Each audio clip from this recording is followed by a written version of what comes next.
चलिए तो स्टार्ट कर रहे हैं वन अब इंडस्ट्रियल डिस्प्यूट्स एक्ट 1947। अब ये जो एक्ट है ये किस चीज से डील करता है हमें वो देखना है। अब इसका नाम क्या बता रहा है हमें, यहाँ पे डिस्प्यूट्स की कुछ बात हो रही है, मतलब अगर इंडस्ट्री में कुछ डिस्प्यूट्स हुए हैं। अब इंडस्ट्री के जो डिस्प्यूट्स हैं किसके बीच में हो सकते हैं, ऑब्वियसली जहाँ पे एम्प्लॉयर है और एम्प्लॉय है तो उनके बीच में कुछ ना कुछ अनबन हो सकती है, या फिर जो भी एम्प्लॉयज हैं उनके आपस के बीच में कुछ हुआ। ठीक है, तो इस तरह से क्या होते हैं, ये डिस्प्यूट्स होते हैं। चलिए देखते हैं यहाँ क्या बोल रहे हैं। डिस्प्यूट क्या बोला इन्होंने, बिटवीन एम्प्लॉयर्स एंड एम्प्लॉयर्स। फिर क्या बोल रहे हैं ये, बिटवीन एम्प्लॉयर्स एंड वर्कमैन और वर्कमैन एंड वर्कमैन, मतलब या तो एम्प्लॉयर्स के आपस के बीच में कुछ डिस्प्यूट हुआ है, वर्कमैन्स में आपस में कुछ हुआ है, या फिर एम्प्लॉयर और वर्कमैन के बीच में कुछ डिस्प्यूट हुआ है। ठीक है, चलिए बढ़ते हैं आगे। यहाँ पे ये जो एक्ट है इसका ऑब्जेक्टिव क्या है, क्यों ये एक्ट लाया गया था। चलिए तो क्या बोला यहाँ पे इन्होंने, सबसे पहले इनको क्या करना था, कुछ मेजर्स लेके आने थे, good relations between the employer and workman. मतलब ये जो एम्प्लॉयर और वर्कमैन है इनके बीच में अच्छे रिलेशंस रखने के लिए इन्होंने क्या करें, कुछ मेजर्स लिए हैं, उसी के लिए एक्ट आया था। और क्या बोल रहे हैं, जो इनके बीच में डिस्प्यूट्स हुए हैं उनका इन्वेस्टिगेशन करना कि क्या मैटर हुआ था इनके बीच में, और फिर उनका सेटलमेंट करवाना। ठीक है, तो ये भी इस एक्ट का ऑब्जेक्टिव था। इसके अलावा क्या बोल रहे हैं, जब भी कोई, मान लो कोई वर्कमैन है वो सेटिस्फाइड नहीं है एम्प्लॉयर से, तो क्या करेंगे, वो हड़ताल कर देंगे, धरने पे बैठ जाएंगे। तो ये इसको हम क्या बोलते हैं, स्ट्राइक्स। ठीक है, तो यहाँ क्या बोल रहे हैं, इस तरह की जो भी इलीगल स्ट्राइक्स होती हैं, या फिर उल्टा हो, एम्प्लॉयर ही क्या कर दे, लॉकआउट कर दे, भाई वो अपनी फैक्ट्री बंद कर दे कि मेरे पास तो कोई काम नहीं अभी देने का, इस तरह से कुछ भी वो करता है। तो यहाँ पे क्या हो रहा है, इस तरह से जो भी इलीगल स्ट्राइक या फिर लॉकआउट हो रहा है इसको हमें प्रिवेंट करना है। ठीक है, और क्या बोल रहे हैं, relief to workman in the matter of lay off and retrenchment and collective bargaining. ठीक है, तो ये सारे ऑब्जेक्टिव्स थे इस एक्ट के जिसके लिए एक्ट लाया गया था। अब बढ़ते हैं आगे, यहाँ पे क्या बोला उन्होंने, जैसा कि हम जानते हैं कोर्ट में इतने सारे केसेस ऑलरेडी पेंडिंग हैं। अगर ये इंडस्ट्रियल जो भी डिस्प्यूट्स हो रहे हैं आपस में, जो इनके बीच के झगड़े हो रहे हैं, अगर ये भी हम कोर्ट में लेके गए तो या तो कब नंबर आएगा इनका। तो इसके लिए उन्होंने क्या करा कि जो टाइम है वो कम हो जाए, इसके लिए क्या करा, ministry of labour and employment ने डेलीगेट कर दिया कि जो भी इंडस्ट्रियल डिस्प्यूट से रिलेटेड केसेस हैं इनको आप डायरेक्टली कहाँ रेफर कर सकते हैं, लेबर कोर्ट या फिर ट्रिब्यूनल में। ठीक है, कहाँ पे रेफर कर सकते हैं आप, लेबर कोर्ट या फिर ट्रिब्यूनल में। तो यहाँ पे जो भी इंडस्ट्रियल डिस्प्यूट से रिलेटेड केसेस हैं वो रेफर किए जा सकते हैं। फिर बढ़ते हैं आगे, क्या बोला है यहाँ पे, ऐसी स्टैब्लिशमेंट जहाँ पे 100 और मोर पर्सन एम्प्लॉयड हैं तो उस केस में क्या करना पड़ेगा, वहां पे आपको प्रायर परमिशन लेनी पड़ेगी अप्रोप्रिएट गवर्नमेंट की, कुछ भी क्लोजर या फिर रिट्रेंचमेंट या फिर ले ऑफ करने के पहले। मतलब क्या हुआ, अगर आपकी फैक्ट्री में 100 से ज्यादा वर्कर काम कर रहे हैं और आपको क्या करना है, अपनी फैक्ट्री को बंद करना है, तो पहले आपको क्या करना पड़ेगा, प्रायर अप्रूवल लेनी पड़ेगी अप्रोप्रिएट गवर्नमेंट की। बिना परमिशन के आप उसको ऐसे बंद नहीं कर सकते। ठीक है, अब हम कुछ डेफिनेशन समझते हैं यहाँ पे कि इनका मतलब आखिर है क्या। सबसे पहले हम देखने वाले हैं स्ट्राइक। स्ट्राइक का मतलब हम बेसिकली क्या समझते हैं, हड़ताल करना। एक्ट के हिसाब से देखते हैं क्या बोला है यहाँ पे, cessation of work by body of persons. ठीक है, मतलब जब क्या हो रहा है, कुछ पर्सन आपस में मिलके क्या करते हैं, काम करना बंद कर देते हैं। ठीक है, तो उसको हम क्या बोल रहे हैं, सीजेशन ऑफ वर्क, या फिर वो क्या करते हैं, रिफ्यूज करते हैं काम करने से। ठीक, तो इसको हम क्या बोलते हैं, स्ट्राइक। ये सब किसके रिलेशन में हो रहा है, ये एम्प्लॉयमेंट से रिलेटेड। ठीक, फिर आगे क्या आ रहा है अपना, लॉकआउट। लॉकआउट में क्या बोल रहे हैं, temporary closing of place of employment और सस्पेंशन ऑफ वर्क, या फिर refusal by an employer to continue to employ any number of person employed by him. मतलब यहाँ पे क्या हुआ, जो एम्प्लॉयर था अब उसने मना कर दिया क्या, कि जो वर्कर्स को उसने काम पे रखा था वो उनको वापस उनसे काम कराएगा। ठीक है, मतलब स्ट्राइक कौन करा रहा था यहाँ पे, ये जब हमने देखा स्ट्राइक कौन करा रहा है, एम्प्लॉयज करा रहे थे, और एम्प्लॉयर क्या करा रहा है, लॉकआउट। ठीक है, अब आगे देखते हैं ले ऑफ। ले ऑफ का मतलब क्या बोला उन्होंने, फेलियर, रिफ्यूजल या फिर inability of employer to give employment. मतलब क्या हो गया यहाँ पे, एम्प्लॉयर अब क्या बोल रहा है कि यहाँ पे उसकी एबिलिटी ही नहीं है, मतलब वो मना कर रहा है या फिर वो सक्षम ही नहीं है कि वो क्या करे, जो भी इस लोगों को उसने काम पे रखा था उनको आगे काम दे सके। ठीक है, अब ये किस रीजन से हो सकता है, या तो उसके पास क्या हो, shortage of raw material, coal power हो। मान लो उसके पास फैक्ट्री थी, अब वहां पे कोल ही नहीं बचा, या फिर रॉ मटेरियल ही नहीं है, या पावर ही नहीं है, तो अब इस केस में क्या करेगा, वो काम नहीं दे सकता। ठीक है। अब यहाँ पे पर क्या बोल रहे हैं ये, दूसरा ब्रेक डाउन ऑफ मशीनरी, ठीक है, मशीन ही खराब हो गई। फिर और क्या है, कोई नेचुरल कैलामिटी हो गई, भूकंप आया था, ठीक है, फैक्ट्री की जमीन बीच में से फट गई और क्या हो गया, वहां पे अब काम नहीं हो सकता, ठीक है, या फिर कोई भी कनेक्टेड रीजन। तो ये हमने क्या पढ़ा, फेलियर, रिफ्यूजल या फिर inability of employer to give employment due to following reasons, ठीक है। तो ये सारे हमने रीजन देखे कि इनमें से किसी रीजन के कारण अगर वो क्या कर रहा है, अपने एम्प्लॉयज को काम नहीं दे पा रहा है, तो उसको हम क्या बोलते हैं, ले ऑफ, ठीक है। तो ले ऑफ का बेसिकली मतलब क्या है, एम्प्लॉयर ने बोल दिया काम नहीं है, घर जाओ, ठीक है। चलो अगला क्या है अपने पास, रिट्रेंचमेंट। अब यहाँ पे रिट्रेंचमेंट का मतलब क्या बोला उन्होंने, termination by employer for any reason otherwise than punishment. मतलब यहाँ क्या बोल रहे हैं, टर्मिनेट कर दिया है एम्प्लॉय को काम से, पनिशमेंट के अलावा कोई रीजन था उसके कारण, ठीक है। एज अ पनिशमेंट उसको काम से नहीं निकाला है, मगर कुछ और रीजन के चलते उसको क्या करा है, टर्मिनेट कर दिया गया है, ठीक। अब यहाँ पे क्या बोल रहे हैं, बट डज नॉट इंक्लूड, मतलब ये जो चीजें हैं इनको रिट्रेंचमेंट में इंक्लूड नहीं किया जाएगा। सबसे पहली चीज वॉलेंटरी रिटायरमेंट, मतलब वो क्या करे, अपनी इच्छा से रिटायरमेंट ले ले, ठीक। फिर क्या बोल रहे हैं, रिटायरमेंट ऑफ वर्कमैन और reaching the age of superannuation, ठीक है, रिटायरमेंट हो रहा है नॉर्मली उसका। फिर क्या बोल रहे हैं यहाँ पे, termination as a result of non renewal of the contract, जो इनका कॉन्ट्रैक्ट ऑफ एम्प्लॉयमेंट था, मान लीजिए बना था 5 साल के लिए, कि 5 साल जो ये एम्प्लॉय है इस एम्प्लॉयर के लिए वर्क करेगा। अब क्या हुआ यहाँ पे, वो जो कॉन्ट्रैक्ट था उसको रिन्यू नहीं कराया, तो इसी के कारण क्या हो गया, वो खत्म हो गया है, ठीक है। और आगे क्या बोल रहे हैं, इल हेल्थ के कारण। तो ये सारी चीजों को क्या बोल रहे हैं, इसको रिट्रेंचमेंट में इंक्लूड नहीं किया जाएगा। आ गया ये समझ में। अब नेक्स्ट क्या बोल रहे हैं यहाँ पे, dismissal etcetera of any individual workman to be deemed to be an industrial dispute, ठीक है। क्या बोला है यहाँ पे, where any employer discharges, dismisses, retrenches or otherwise terminates the service of an individual।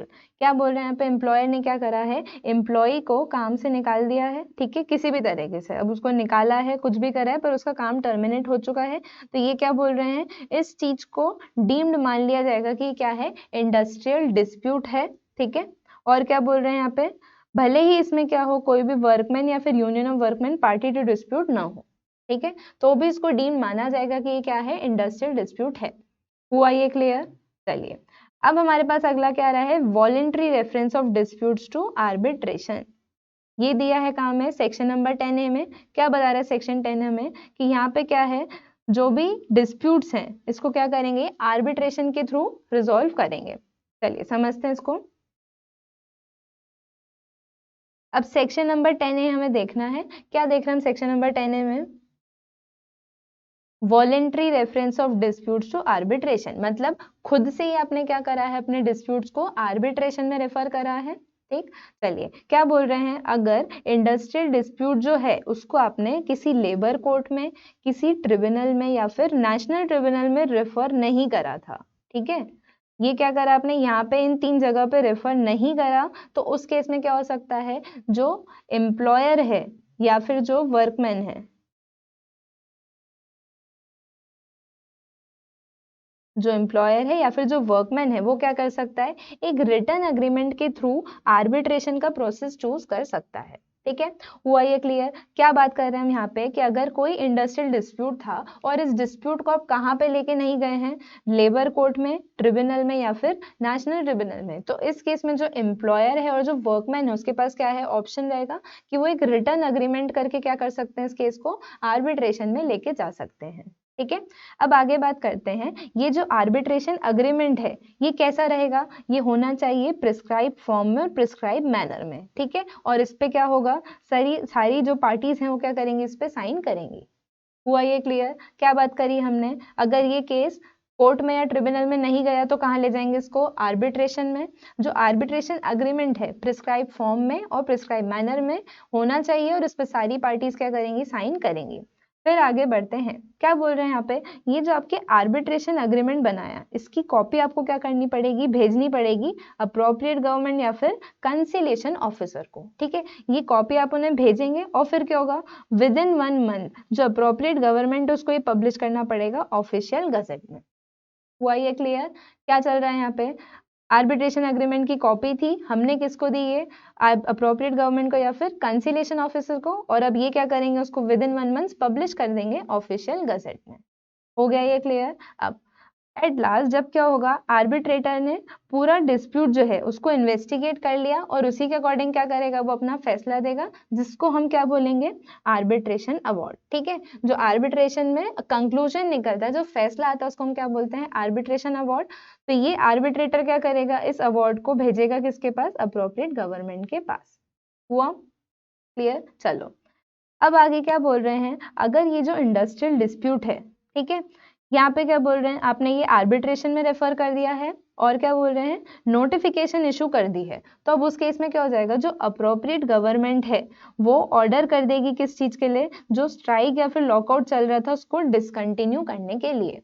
मतलब क्या हुआ है, यहाँ पे कुछ डिस्प्यूट हुआ था जिसके चलते एम्प्लॉयज ने क्या करा होगा, स्ट्राइक कर ली होगी, या उल्टा मान लीजिए एम्प्लॉयर ने क्या करा था, लॉकआउट कर दिया था। मतलब दोनों ही केस में या तो काम बंद हो गया या फिर फैक्ट्री बंद हो गई थी, ठीक है, इंडस्ट्री बंद हो गई थी। तो अब यहाँ क्या बोल रहे हैं, अगर ये डिस्प्यूट किसके पास चला गया है, आर्बिट्रेशन में चला गया है और नोटिफिकेशन इशू हो गई है। यहाँ देखा था हमने, नोटिफिकेशन पब्लिश हुई थी, तो यहाँ क्या बोल रहे हैं, आर्बिट्रेशन में मैटर चला गया है, नोटिफिकेशन इशू हो गई है, तो अब अप्रोप्रिएट गवर्नमेंट क्या कर सकती है, वो चाहे तो ऑर्डर कर सकती है कि ये जो स्ट्राइक या फिर लॉकआउट चल रही है इसको डिसकंटिन्यू किया जाए, मतलब काम वापस से चालू कर दिया जाए। हुआ ये क्लियर। तो ये सब हमने क्या देखा, voluntary reference of disputes to arbitration, section number 10A। ठीक है, चलो हो गया ये क्लियर। बढ़ते हैं नेक्स्ट, क्या बता रहे हैं यहाँ पे, इस एक्ट के अंदर में कुछ अथॉरिटीज देके रखी हैं, क्या नाम है उनका, चलिए देख लेते हैं। सबसे पहले एक वर्क्स कमेटी है, कंसिलेशन ऑफिसर है, जैसा कि हमने अभी देखा ही था, ठीक है, बोर्ड्स ऑफ कंसिलेशन रहेगा, court of inquiry, labour tribunals, industrial tribunals या फिर नेशनल ट्रिब्यूनल। ठीक है, तो इस तरह से इस एक्ट में इतनी अथॉरिटीज हैं जिनका काम क्या है, जो भी डिस्प्यूट है उसको इन्वेस्टिगेट करना और इसमें सेटलमेंट कराना। ठीक है, बढ़ते हैं आगे, सेक्शन नंबर 22 क्या बता रहा है हमें, सेक्शन नंबर 22। तो सेक्शन नंबर 22 डील कर रहा है किससे, prohibition of strikes and lockouts. मतलब ये जो हड़ताल पे बैठ रहे हैं या फिर फैक्ट्री बंद कर रहा है एम्प्लॉयर, इसको प्रोहिबिट करना है। अब क्या बोल रहे हैं यहाँ पे, no person employed in a public utility service shall go on strike in breach of contract. मतलब क्या बोल रहे हैं, कोई भी पर्सन स्ट्राइक पे नहीं जा सकता है, कब तक, तो यहाँ पे कुछ कंडीशन बताई है। क्या बोल रहे हैं, अगर आपने प्रायर नोटिस नहीं दिया है, कितना प्रायर नोटिस, 6 वीक्स बिफोर का। ठीक है, अगर आपने क्या करा है, एम्प्लॉयर को प्रायर नोटिस नहीं दिया, तो आप क्या जा सकते हो स्ट्राइक पे, नहीं। क्या बोल दिया सीधे सीधे इधर, no person employed shall go on strike. अगर क्या हो रहा है, without giving employer notice of strike within 6 weeks before striking. ठीक है, हड़ताल करने के 6 हफ्ते पहले आपको क्या करना पड़ेगा, एटलीस्ट नोटिस भेजना पड़ेगा एम्प्लॉयर को। ठीक है, बढ़ते हैं आगे, फिर क्या बोल रहे हैं, with in 14 days of giving such notice. Notice दिया है उसके 14 दिन में भी आप स्ट्राइक नहीं कर सकते, उसके बाद में आप कर लो, मगर विद इन 14 डेज आप स्ट्राइक नहीं कर सकते। फिर क्या बोल रहे हैं, before expiry of date of strike specified. जो आपने नोटिस में डेट स्पेसिफाई करी थी उसके एक्सपायरी के पहले नहीं कर सकते आप। ठीक है, और क्या बोल रहे हैं, during pendency of any conciliation proceedings before a conciliation officer and 7 days after the conclusion. मतलब क्या बोल रहा है यहाँ पे, आपकी प्रोसीडिंग पेंडिंग चल रही थी, ठीक है, कहाँ पे चल रही थी, कंसीलिएशन प्रोसीडिंग आपकी पेंडिंग चल रही है, उस समय आप स्ट्राइक नहीं कर सकते। ठीक है, और क्या बोल रहे हैं, अगर उस पर कंक्लूजन आ गया तो उसके 7 दिन तक भी आप क्या स्ट्राइक नहीं कर सकते हैं। हुआ ये क्लियर। क्या देखा हमने, यहाँ पे कुछ केस बता के रखे कि जहाँ पे एम्प्लॉय स्ट्राइक नहीं कर सकता जब तक क्या हो, उसने प्रायर नोटिस दे दिया हो 6 वीक्स का, या फिर नोटिस देने के 14 डेज में नहीं कर सकता। स्ट्राइक अगर कैसी है, स्पेसिफाई कर दी अपनी डेट, तो उस केस में आप बिफोर एक्सपायरी उसके नहीं कर सकते।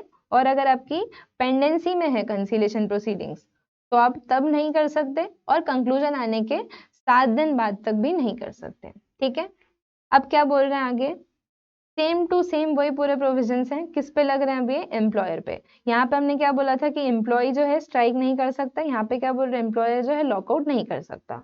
सिमिलर पॉइंट्स हैं, क्या बोला यहाँ पे, वही बिना नोटिस दिए 6 वीक्स प्रायर वाला, 14 डेज वाला, और क्या बोला यहाँ पे, before the expiry of date of lockout as specified in notice, और क्या बोला, during the pendency and 7 days after the conclusion of such proceedings. ठीक है, सेम टू सेम वही चीज किसके लिए थी, एम्प्लॉयर के लिए भी अप्लाई होती है। चलिए अब क्या बोल रहा है आगे ये, द नोटिस ऑफ लॉकआउट और strike shall not be necessary if already in existence of a strike। मतलब अगर कोई स्ट्राइक ऑलरेडी चल ही रही थी, अब उसमें आप क्या कर रहे हो फिर, और कोई स्ट्राइक कर रहे हो, तो वहां पे आपको उसका नोटिस देना जरूरी नहीं है, मगर क्या बोल रहे हैं, employer shall send intimation of such lockout और स्ट्राइक टू सच अथॉरिटी या फिर अप्रोप्रिएट गवर्नमेंट। ठीक है, मगर फिर भी एम्प्लॉयर की क्या जिम्मेदारी है कि उसको इंटीमेट करना पड़ेगा इस लॉकआउट या फिर स्ट्राइक के बारे में। अगला क्या बोल रहे हैं, जो नोटिस ऑफ स्ट्राइक है या फिर लॉकआउट है, ये कैसा होना चाहिए, प्रिस्क्राइब मैनर में होना चाहिए। ठीक है, जो मैनर प्रिस्क्राइब करके रखा है नोटिस, उसी मैनर में होना चाहिए। आगे क्या बोल रहे हैं, अगर ये एम्प्लॉयर जो है, या तो उसको नोटिस रिसीव हो रहा है, किस चीज का नोटिस रिसीव होगा, एम्प्लॉयज ने दिया होगा कि वो स्ट्राइक करने वाले हैं, या फिर उल्टा क्या बोल रहे हैं, एम्प्लॉयर ने नोटिस दिया है, ये किस चीज का नोटिस दे रहा होगा, लॉकआउट का। ठीक है, तो क्या बोल रहे हैं, अगर ये एम्प्लॉयर को नोटिस मिलते हैं या फिर ये नोटिस देता है, तो उस केस में उसको क्या करना है, विद इन 5 days रिपोर्ट करना पड़ेगी ये चीज किसको, अप्रोप्रिएट गवर्नमेंट को। हुआ ये क्लियर, क्या देखा हमने, सबसे पहले सेक्शन नंबर 22 है, किससे डील कर रहा है, prohibition of strikes and lockouts, मतलब स्ट्राइक्स और लॉकआउट्स को प्रोहिबिट कर रहा है ये। तो यहाँ पे एम्प्लॉय और एम्प्लॉयर के लिए कुछ कंडीशन रखी है कि इन कंडीशंस में आप को फुलफिल करे बिना आप स्ट्राइक पे या लॉकआउट नहीं कर सकते। ठीक है, फिर बड़े आगे अपन, अब यहाँ पे क्या आ रहा है अपना, general prohibition of strikes and lockouts. ठीक, कुछ जनरल प्रोहिबिशंस बताए हैं, ये कौन सा सेक्शन नंबर डील कर रहा है इससे, सेक्शन नंबर 23। ठीक, चलिए क्या बोल रहे हैं यहाँ पे, no employer of any such workman shall declare a lockout. अब यहाँ पे किसकी बात हो रही है, that no workman who is employed in any industrial establishment shall go on strike and no employ, मतलब फिर से दोनों की बात हो रही है। क्या बोल रहे हैं यहाँ पे, कोई भी एम्प्लॉय स्ट्राइक पे नहीं जाएगा और कोई भी एम्प्लॉयर लॉकआउट नहीं करेगा। कब, वो अब हम देखते हैं। सबसे पहली चीज, अगर आपकी कंसिलेशन की प्रोसीडिंग्स क्या थी, पेंडिंग चल रही हैं, ठीक है, और कब, जब वो कंक्लूड हो जाए तो उसके 7 days बाद तक भी आप क्या है, स्ट्राइक पे या फिर लॉकआउट पे नहीं जा सकते। ठीक है, अब क्या बोल रहे हैं अगला, अगर आपकी जो प्रोसीडिंग्स हैं लेबर कोर्ट या फिर ट्रिब्यूनल या फिर नेशनल ट्रिब्यूनल में पेंडिंग चल रही हैं, तो उस दौरान भी आप स्ट्राइक या लॉकआउट नहीं कर सकते हैं, और जब ये अपना कंक्लूजन सुना देंगे तो वहां से 2 महीने तक भी आप क्या स्ट्राइक और लॉकआउट नहीं कर सकते। हुआ ये क्लियर। अब अगला क्या बोल रहे हैं, आपकी आर्बिट्रेशन वाली प्रोसीडिंग्स जो हैं वो पेंडिंग चल रही हैं, किसके सामने, आर्बिट्रेटर के पास में गया होगा केस, अगर वहां वो पेंडिंग चल रही तो उस केस में भी आप स्ट्राइक और लॉकआउट नहीं कर सकते हैं, और जब वो अपना अवार्ड सुना देगा, दैट इज प्रोसीडिंग्स का कंक्लूजन आ जाएगा, तो उसके 2 महीने बाद तक भी आप स्ट्राइक या लॉकआउट नहीं कर सकते। ओके, और लास्ट क्या बोल रहे हैं यहाँ पे, during any period in which a settlement or award is in operation in respect of any matters, मतलब जब क्या हो रहा है, कोई सेटलमेंट या अवार्ड इन ऑपरेशन है तो उस पीरियड के दौरान में भी आप स्ट्राइक या लॉकआउट नहीं कर सकते हैं। समझ में आ गया। यहाँ पे कुछ जनरल प्रोहिबिशंस बताए थे इन्होंने स्ट्राइक्स और लॉकआउट्स के लेके। यहाँ पे मेनली क्या था, अगर आपकी कंसिलेशन प्रोसीडिंग्स पेंडिंग चल रही हैं, या फिर आपका लेबर कोर्ट में प्रोसीडिंग्स पेंडिंग चल रही हैं, या फिर आर्बिट्रेटर के पास में प्रोसीडिंग्स पेंडिंग चल रही हैं, तो इन सब केस में आप स्ट्राइक या फिर लॉकआउट नहीं कर सकते। ठीक है, और वाइस वर्सा उसमें और क्या बोला था कि जो इनके कंक्लूजन आते हैं उसके भी विद इन 7 days या फिर 2 months तब तक भी आप क्या स्ट्राइक और लॉकआउट नहीं कर सकते हैं। हुआ ये क्लियर। ठीक है, अब क्या बता रहे हैं यहाँ पे हमको, इलीगल स्ट्राइक्स एंड लॉकआउट्स के बारे में। ठीक है, मतलब कौन सी ऐसी स्ट्राइक्स या लॉकआउट्स है जिसको इलीगल मान लिया जाएगा। ठीक, चलिए क्या बोला, अ स्ट्राइक और lockout shall be illegal if, सबसे पहली चीज क्या बोली, it is declared in contravention of section 22-23। क्या हमने अभी ये सेक्शन पढ़े थे, सेक्शन नंबर 22 क्या डील कर रहा था, prohibition of strikes and lockouts. ठीक है, फिर हमने देखा था सेक्शन नंबर 23, ये किससे डील कर रहा था, general prohibition of strikes and lockouts, मतलब 22 और 23 बेसिकली किससे डील कर रहे थे, प्रोहिबिशन। ठीक है, तो अब क्या बोल रहे हैं, अगर आपने इन दोनों सेक्शंस का कॉन्ट्रवेंशन करा है तो उस केस में क्या हो जाएगा, इस स्ट्राइक को या लॉकआउट को इलीगल मान लिया जाएगा। ठीक है, आगे क्या बोल रहे हैं, continued in contravention of order made under subsection 3 section 10 10A याद आ रहा है हमें, कौन सा सेक्शन देखा था हमने, वॉलेंट्री रेफरेंस टू आर्बिट्रेटर वाला था। ठीक है, ये रहा voluntary reference of disputes to arbitration, section number 10A था। तो अगर इसके हिसाब से भी है तो भी क्या माना जाएगा, उसको इलीगल माना जाएगा। आया ये समझ में? ठीक है, तो ये सारा हमने क्या देखा, इंडस्ट्रियल डिस्प्यूट्स एक्ट के बारे में। क्या होते हैं डिस्प्यूट्स, जब क्या हो रहा है, कुछ मैटर हो गया है, कुछ डिस्प्यूट्स हो गया है, किसके बीच में, या तो एम्प्लॉयर के बीच में, या फिर एम्प्लॉयज के बीच में, या फिर एम्प्लॉयर और एम्प्लॉय के बीच में। एक्ट को लाने का बेसिकली पर्पस क्या था कि इनको गुड रिलेशंस डेवलप करने थे इनके बीच में, ठीक है। और क्या बोल रहे थे, इसमें कुछ मेजर्स लेने थे, क्या, सेटलमेंट करने के और इन्वेस्टिगेट करने के, और ये जो इस तरीके से इलीगल स्ट्राइक या फिर लॉकआउट होते हैं इनको प्रिवेंट करना था। ठीक है, हुआ ये क्लियर? चलिए बढ़ते हैं आगे। अगला एक्ट जो है हमारे पास वो क्या है अब,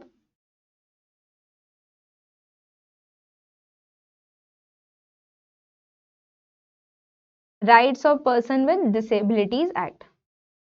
ठीक है, क्या है हमारे एक्ट का नाम, right of persons with disabilities act 2016। नया नया एक्ट है 2016 का, कहाँ हम 1900 और 1800 के सालों के एक्ट्स पढ़ते थे। चलिए पढ़ते हैं इस एक्ट के बारे में। क्या लग रहा है इसका नाम पढ़ के, right of person with disabilities, मतलब ये एक्ट उन लोगों के लिए बनाया गया है जो पर्सन विद डिसेबिलिटीज है, उनको कुछ डिसेबिलिटी है। ठीक है, चलिए देखते हैं यहाँ पे सबसे पहले क्या बोल रहे हैं। सबसे पहले तो हमें ये समझना है कि आखिर ये पर्सन विद डिसेबिलिटी होता क्या है। ठीक, क्या बोला उन्होंने, पर्सन विद डिसेबिलिटी मतलब ऐसे लोग जिसमें कि इनमें क्या है, एटलीस्ट 40% उनमें डिसेबिलिटी है। ठीक है, और उसके लिए उन्होंने क्या करें, कुछ 7 कैटेगरीज ऑफ डिसेबिलिटीज आइडेंटिफाई करके रखी हैं कि डिसेबिलिटी किस फॉर्म में हो सकती है। कौन सी 7 कैटेगरीज इन्होंने बताई है, सबसे पहले इन्होंने बोला है ब्लाइंडनेस। ब्लाइंडनेस का मतलब क्या होता है, जब दिखना बंद हो जाता है तो उसको हम क्या बोलते हैं, ब्लाइंडनेस। या फिर क्या बोल रहे हैं, लो विजन, मतलब दिखता है मगर अच्छे से नहीं दिखता, बहुत ही लो विजन है। ठीक, आगे क्या बोल रहे हैं, हियरिंग इम्पेयरमेंट मतलब ऊंचा सुनना या फिर सुनाई न देना, ऐसी वाली दिक्कतें। ठीक है, सुनने से रिलेटेड जो भी इश्यूज हैं वो। फिर क्या बोल रहे हैं, लोकोमोटर डिसेबिलिटी। लोकोमोटर डिसेबिलिटीज क्या होती है, कुछ भी बोन्स या फिर जॉइंट्स को लेकर डिसेबिलिटी है किसी पर्सन में तो उसको क्या बोला जाता है, उसमें लोकोमोटर डिसेबिलिटी है।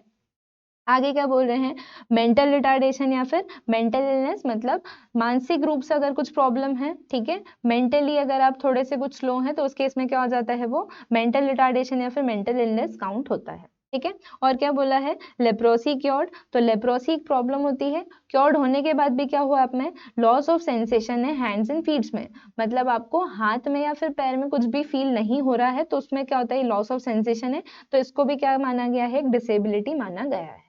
ठीक है, तो ये तो हमने समझ लिया कि पर्सन विद डिसेबिलिटी होते क्या है। अब कुछ डेफिनेशन हम और समझते हैं। सबसे पहले क्या बता रहे हैं हमें, ये बैरियर।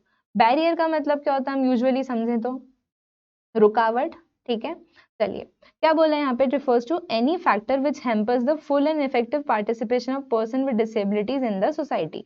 मतलब ये क्या है, कुछ ऐसे फैक्टर्स हैं जो क्या कर रहे हैं, जो डिसेबिलिटी वाले पर्सन हैं उनको रोक रहे हैं, उनके रास्ते में रुकावट बन रहे हैं कि वो ढंग से, है ना, इफेक्टिवली पार्टिसिपेट करें सोसाइटी में। ठीक है, अब क्या बोल रहे हैं आगे, डिस्क्रिमिनेशन। डिस्क्रिमिनेशन का मतलब हम समझते हैं भेदभाव। ठीक है, क्या बोला है यहाँ पे, it has been defined in relation to disability as an distinction, exclusion, restriction on the basis of disability for which there is an impairing or nullifying of recognition, enjoyment, exercise, equal basis with others of all human rights and fundamental freedom। मतलब क्या हो रहा है यहाँ पे, किसी person की disability के कारण आप क्या कर रहे हो, उसके साथ भेदभाव कर रहे हो, जो राइट्स उसके पास होते हैं, ह्यूमन राइट्स या फिर फंडामेंटल फ्रीडम होता है, उसके लिए आप क्या कर रहे हो, उसको डिस्क्रिमिनेट कर रहे हो, भेदभाव कर रहे हो, तो उसको हम क्या बोलेंगे, डिस्क्रिमिनेशन।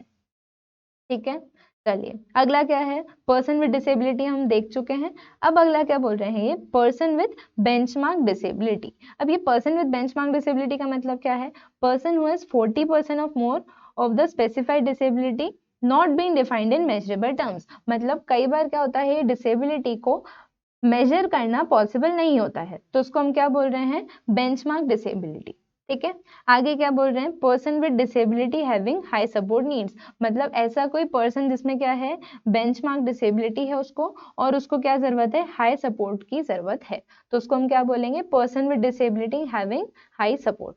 ठीक है, चलिए ये हमने देख ली कुछ इंपॉर्टेंट डेफिनेशंस। अब हम स्टार्ट करते हैं। अब क्या बता रहे हैं यहाँ पे, इस एक्ट में कुछ राइट्स और एंटाइटलमेंट दिए गए हैं। अब ये राइट्स किसको दिए गए हैं, ये एक्ट बना किसके लिए था, पर्सन विद डिसेबिलिटी के लिए, ठीक है। तो उनको कुछ राइट्स दिए गए हैं। अब एक एक करके समझते हैं क्या है ये राइट्स। सबसे पहली चीज क्या बोल रहे हैं, सेक्शन नंबर 3 में क्या बोल रहे हैं, जो भी पर्सन विद डिसेबिलिटीज है उनको राइट है किस चीज का, राइट टू इक्वालिटी का, life of respect and dignity का, ठीक है।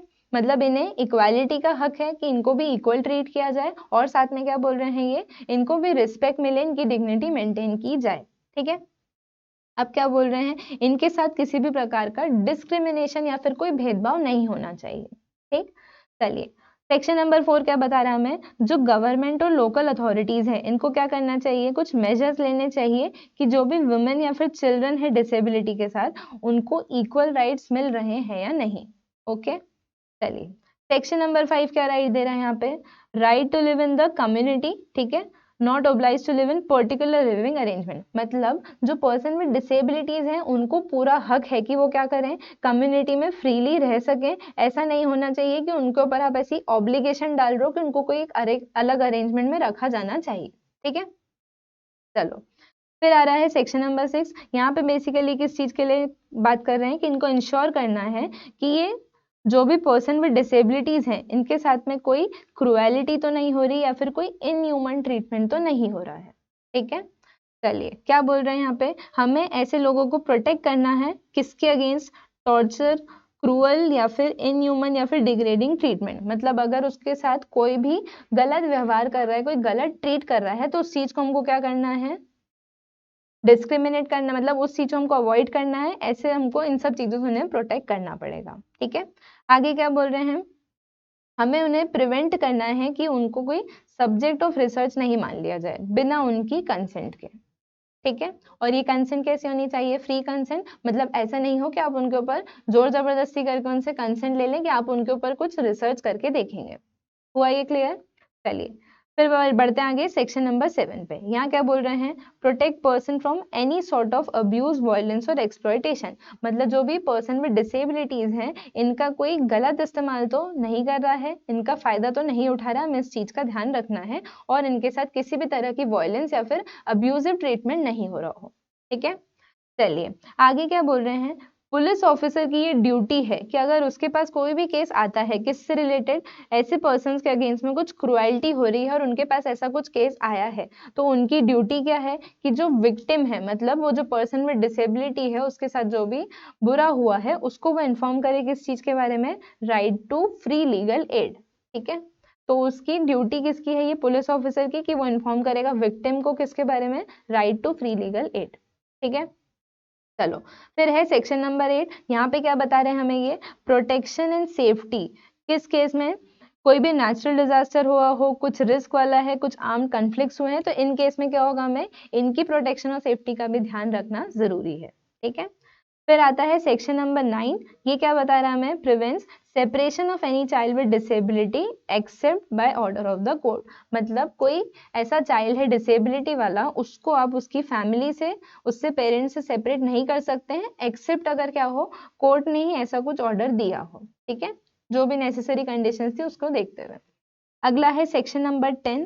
सेक्शन नंबर 10 क्या बोल रहा है हमें, providing of information to person relating to reproduction and family planning. मतलब यहाँ क्या बोल रहे हैं, ये जो पर्सन विद डिसेबिलिटीज हैं इनको आपको इन्फॉर्मेशन देनी है किसके रिगार्डिंग, फैमिली प्लानिंग और रिप्रोडक्शन के रिगार्डिंग, ठीक है।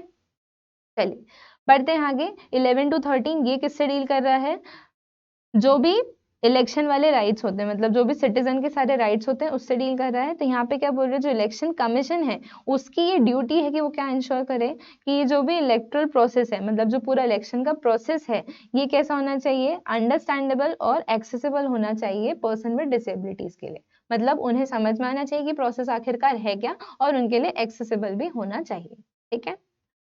चलिए और लास्ट क्या बोल रहे हैं यहाँ पे सेक्शन नंबर 13 में, लीगल कैपेसिटी होनी चाहिए उनके पास, जैसे कि हर एक पर्सन के पास में होती है, ठीक है। तो ये क्या थे, कुछ राइट्स हैं जो इस एक्ट ने दे के रखे हैं पर्सन विद डिसेबिलिटीज को, ठीक है।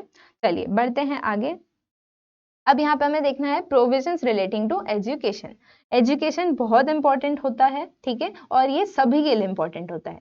तो अगर हम बात करें किसकी, पर्सन विद डिसेबिलिटीज की, तो उनके केस में भी एजुकेशन क्या होगा, काफी इंपॉर्टेंट है। चलिए देखते हैं यहाँ पे सेक्शन नंबर 16 है, ये क्या बता रहा है हमें, ड्यूटीज ऑफ एजुकेशनल इंस्टीट्यूट्स। मतलब यहाँ पे हमें क्या बता रहे हैं, जो ये एजुकेशनल इंस्टीट्यूट्स हैं इनकी कुछ ड्यूटीज हैं जो इनको पूरी करनी है। क्या बोला है यहाँ पे, अगर कोई पर्सन विद डिसेबिलिटी, मतलब कोई बच्चा ऐसा आ रहा है जो डिसेबल्ड है, तो उस केस में उनको क्या करना है, उसको एडमिशन देना है विदाउट एनी डिस्क्रिमिनेशन, बिना कोई भेदभाव करे उसको क्या करेंगे, अपने इंस्टीट्यूट में एडमिशन देंगे। और क्या बोल रहे हैं, उसे इक्वल अपॉर्चुनिटीज मिलनी चाहिए एजुकेशन, स्पोर्ट्स और रिक्रिएशनल एक्टिविटीज की, ठीक है। स्कूल में सिर्फ पढ़ाई नहीं होती है, स्पोर्ट्स और अदर एक्टिविटीज भी होती हैं। तो क्या बोल रहे हैं, ऐसे बच्चे को आपको क्या करना है, एडमिशन देना है बिना कोई भेदभाव करे हुए, और आपको ध्यान रखना है कि उसको इक्वल अपॉर्चुनिटीज मिल रही हो हर जगह पार्टिसिपेट करने के लिए, ठीक है। नेक्स्ट चीज क्या बोली, आप जो बिल्डिंग, कैंपस या फिर जो भी फैसिलिटीज दें वो इस तरह से दें कि जो चाइल्ड विद डिसेबिलिटी है उसके लिए भी वो एक्सेसिबल रहे, ठीक है। मतलब मान लीजिए अगर वो चलने में उसको व्हील चेयर का यूज आता है, तो आपको सीढ़ियों के साथ में एक एरिया ऐसा भी रखना है कि जहां से वो क्या करे, अपनी व्हील चेयर लेके जा सके, ठीक है। तो इस तरह से आपको ये सारे अरेंजमेंट भी करके रखने पड़ेंगे। अगला क्या बोल रहे हैं यहाँ पे, to provide specific support to such children in order to maximise academic and social development. ये जो ऐसे बच्चे हैं इनको क्या करना पड़ेगा, आपको कुछ स्पेसिफिक सपोर्ट देना पड़ेगा जिससे वो क्या करें, अपने एकेडमिक और सोशल डेवलपमेंट भी कर पाए, ठीक है।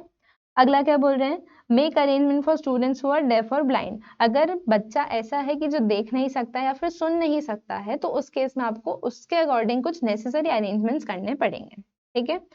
अगला क्या बोला उन्होंने, provide for transportation facilities to children with high support needs. ऐसे बच्चे जिनको हाई सपोर्ट नीड्स की जरूरत है, तो आप उनको क्या करें, ट्रांसपोर्ट की फैसिलिटी दें, मतलब उनके लिए आप कुछ अरेंजमेंट कर दें कि जो उनको स्कूल से घर छोड़ दें और घर से स्कूल लेके आ जाए, ठीक है।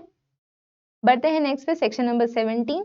ये किससे डील कर रहा है, facilitate inclusive education. Inclusive education मतलब सबको एक साथ लेके आना, ठीक है, कोई भेदभाव नहीं करना, हर कोई एक जैसा है, ठीक है। अब क्या बोल रहे हैं यहाँ पे, make surveys to assess special needs of children are being catered to.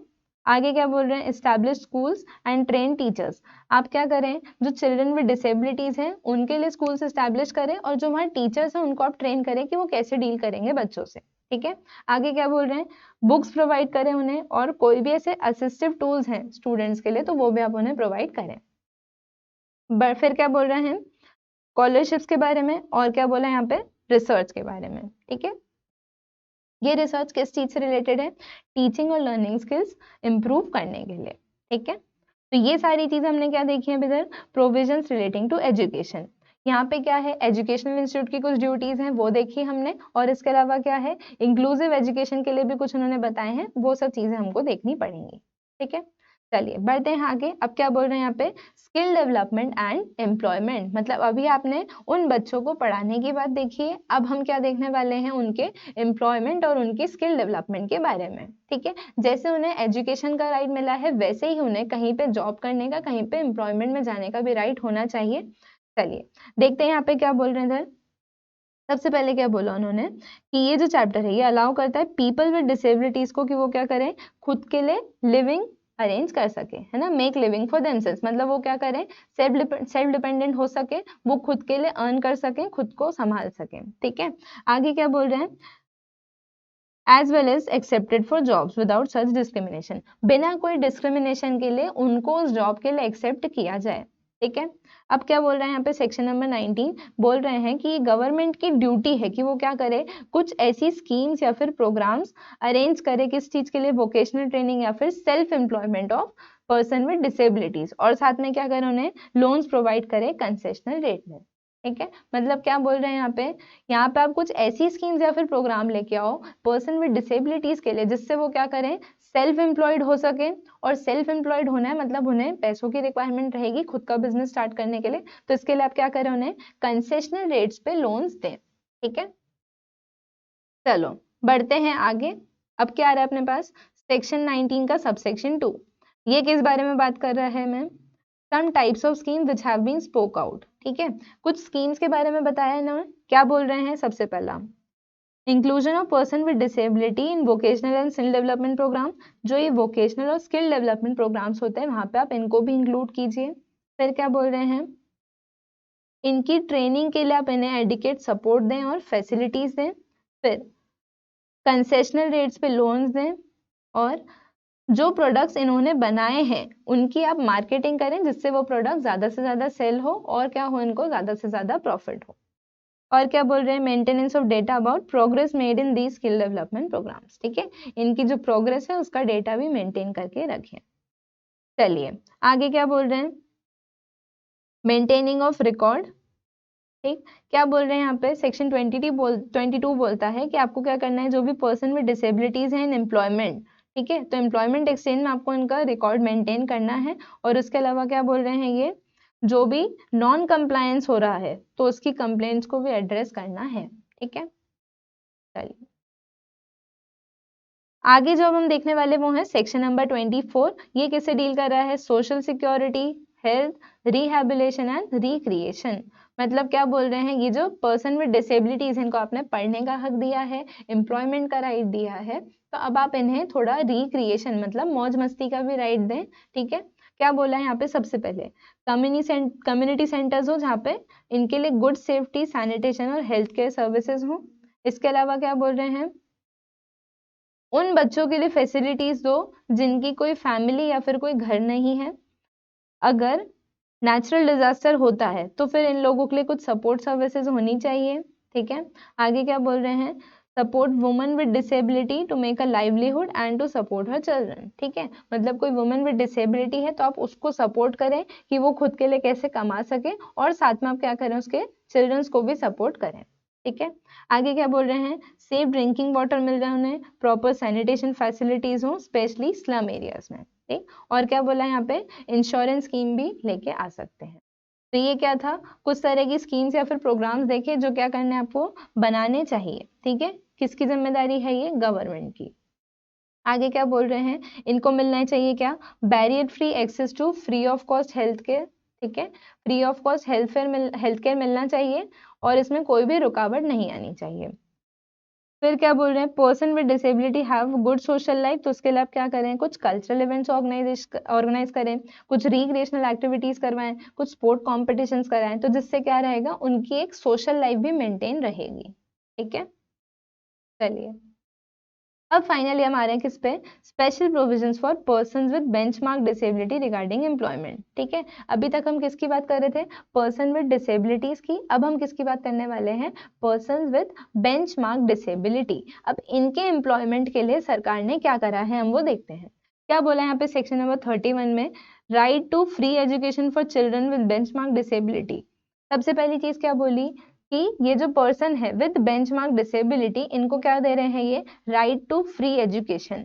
कौन सी एज ग्रुप के लिए है ये, 6 to 18 ईयर्स, मतलब 6 से 18 साल के जो बच्चे हैं विद बेंचमार्क डिसेबिलिटी, इनको क्या मिलेगा, फ्री एजुकेशन का राइट है। ठीक है, अगला क्या बोल रहे हैं, जो भी एजुकेशन या फिर अदर हायर एजुकेशन इंस्टीट्यूट्स हैं, यहाँ पे क्या बोल रहे हैं, आपको 5% रिजर्वेशन रखना है सीट्स पे इन बच्चों के लिए। ठीक है, पर्सन विद बेंचमार्क डिसेबिलिटी के लिए।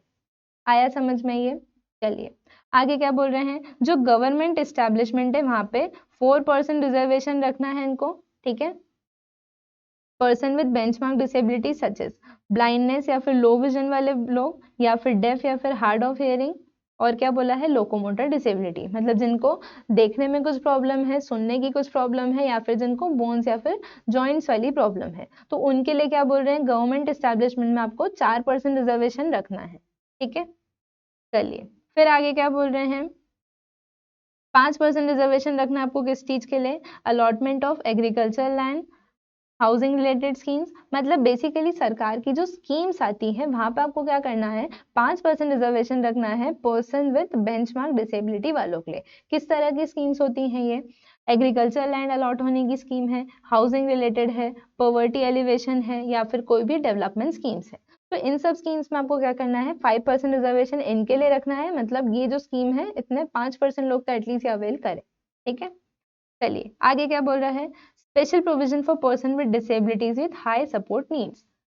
पर्सन विद डिसेबिलिटीज के लिए देखे provision, person with benchmark disability के लिए देखा, और आप किसके लिए देख रहे हैं, person with high support needs. यहाँ क्या बोल रहे हैं, जो भी पर्सन विद डिसेबिलिटीज हैं विद हाई सपोर्ट नीड्स, ये क्या कर सकते हैं, अप्रोप्रिएट गवर्नमेंट को अप्रोच कर सकते हैं और उनसे रिक्वेस्ट कर सकते हैं कि उनको हाई सपोर्ट प्रोवाइड किया जाए। ठीक है, अब इसमें क्या होगा, एक असेसमेंट बोर्ड रहेगी जो इन सारी रिक्वेस्ट को असेस करेगी, ठीक है, जिन लोगों को हाई सपोर्ट की रिक्वायरमेंट है, और ये क्या करेगी, उस अकॉर्डिंग सपोर्ट प्रोवाइड करेगी, उसके लिए गाइडलाइंस बनाएगी। आ गया ये समझ में। हाई सपोर्ट नीड्स वाले क्या करेंगे, रिक्वेस्ट अपनी देंगे किसके पास, असेसमेंट बोर्ड के पास, असेसमेंट बोर्ड उन रिक्वेस्ट को असेस करेगी और फिर क्या होगा, उस अकॉर्डिंग सपोर्ट प्रोवाइड करेंगे। ठीक है, अब ये जो हम इतनी बार पढ़ रहे हैं अप्रोप्रिएट गवर्नमेंट, तो इनकी भी कुछ जिम्मेदारी होगी, तो इनकी क्या ड्यूटीज एंड रिस्पॉन्सिबिलिटीज है वो देखते हैं। तो सबसे पहले अप्रोप्रिएट गवर्नमेंट की रिस्पॉन्सिबिलिटी क्यों क्या करे, कंडक्ट करे या फिर सपोर्ट करे या प्रमोट करे अवेयरनेस कैंपेन्स। ठीक है, जो भी ये पर्सन है इनको इनके राइट्स पता होने चाहिए कि इनके पास क्या क्या राइट्स हैं, जैसे इनके पास free education, free health care, इन सब के राइट्स है, तो इसके लिए आपको क्या करना पड़ेगा, उनको अवेयर करना पड़ेगा। ठीक है, अगला क्या बोल रहे हैं यहाँ पे, ensure availability of transport for persons with disability. अब इसमें आपको ध्यान रखना है कि इनके पास पब्लिक ट्रांसपोर्ट का एक्सेस भी होना चाहिए। ठीक है, चलिए फिर क्या बोल रहे हैं, access to information with disability in all forms. मतलब क्या बोल रहे हैं, जो पर्सन विद डिसेबिलिटीज है इनके पास क्या होना चाहिए, इंफॉर्मेशन का एक्सेस होना चाहिए हर फॉर्म में, मतलब या तो वो ऑडियो हो, प्रिंट हो, इलेक्ट्रॉनिक मीडिया हो, हर फॉर्म में इनके पास क्या होना चाहिए, इंफॉर्मेशन का एक्सेस होना चाहिए। ठीक है, फिर क्या बोल रहे हैं, measure to promote the production and distribution of consumer. ठीक है, चलो क्या बोला है यहाँ पे, जो भी कंज्यूमर प्रोडक्ट्स हैं क्या करना है, जो स्पेशली इन लोगों के लिए बनाए गए हैं, तो ये आपको ध्यान रखना है कि उन तक ये पहुंच पा रहे हैं या नहीं।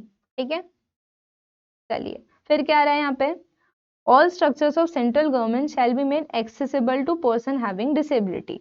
आपको ये चीज का ध्यान रखना है कि जितने भी सेंट्रल गवर्नमेंट के स्ट्रक्चर्स हैं, जो भी बिल्डिंग्स हैं, प्रेमाइसेस हैं, ये सब कैसी होनी चाहिए कि जो पर्सन विद डिसेबिलिटीज हैं वो भी उन प्रेमाइसेस या फिर उन जगहों को एक्सेस कर सके। ठीक है, चलिए आगे क्या बोल रहे हैं, आपको ट्रेनिंग देनी पड़ेगी इनको।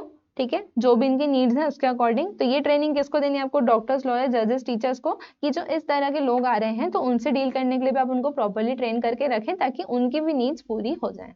ठीक है, चलो अगला क्या है यहाँ पे, institutions for person with disability. अगर आप पर्सन विद डिसेबिलिटीज के लिए कोई इंस्टीट्यूट बना रहे हैं तो वो सिर्फ और सिर्फ तब वैलिड होगा जब आपने क्या करा, उसको रजिस्टर करवाया हो। अगर वो रजिस्टर्ड नहीं है, आपके पास सर्टिफिकेट ऑफ रजिस्ट्रेशन नहीं है उस इंस्टीट्यूट के लिए, तो उस केस में ये वैलिड नहीं रहेगा। हुआ ये क्लियर? चलो फिर क्या बोल रहे हैं, सर्टिफिकेशन ऑफ स्पेसिफाइड डिसेबिलिटीज। अब ये जो डिसेबिलिटी है इसके लिए अगर सर्टिफिकेट लेना हो तो क्या कर सकते हैं, अप्रोच कर सकते हैं सर्टिफाइंग अथॉरिटी को कि वो क्या करे, इशू कर दे सर्टिफिकेट ऑफ डिसेबिलिटी। ठीक है, चलिए आगे क्या बोल रहे हैं, central and state boards on disability. अब यहाँ क्या बोल रहे हैं, आपको क्या करना है, सेंट्रल एडवाइजरी बोर्ड और स्टेट एडवाइजरी बोर्ड बनानी है, स्टैब्लिश करनी है। क्यों करनी है, for framing policy decision with respect to person with disability. ये जो पर्सन है इनके लिए पॉलिसी बनानी है, डिसीजंस लेने, उसके लिए क्या करना पड़ेगा, आपको एक सेंट्रल एडवाइजरी बोर्ड और एक स्टेट एडवाइजरी बोर्ड स्टैब्लिश करनी पड़ेगी। सिमिलरली और क्या बोल रहे हैं यहाँ पे, आपको चीफ कमिश्नर अपॉइंट करना है। ठीक है, और क्या बोल रहे हैं, स्टेट कमिश्नर, जो क्या करेगा, जो भी इनके मैटर्स हैं, ठीक है, right of person with disabilities relating जो भी लॉ हैं, इनके राइट्स हैं, इससे रिलेटेड जो भी मैटर्स, उसके लिए आपको क्या करना है, चीफ कमिश्नर या फिर स्टेट कमिश्नर अपॉइंट करने पड़ेंगे। ठीक है, और इनकी जिम्मेदारी क्या है कि ये एनुअल रिपोर्ट सबमिट करेंगे। ठीक, चलिए आगे क्या बोल रहे हैं, national fund for person with disabilities. यहाँ क्या बोल रहे हैं, एक फंड होगा जिसको क्या बोलेंगे हम, national fund for person with disabilities, और इसमें क्या रह गए, ग्रांट्स रहेंगे, गिफ्ट्स, डोनेशन, बेनिफिशंस, बिक्वेस्ट और ट्रांसफर। मतलब बेसिकली जो भी कोई यहाँ पे क्या कर रहा है, हेल्प करना चाह रहा है, उसके लिए एक फंड बना हुआ है, किसके लिए, ये पर्सन विद डिसेबिलिटीज के लिए।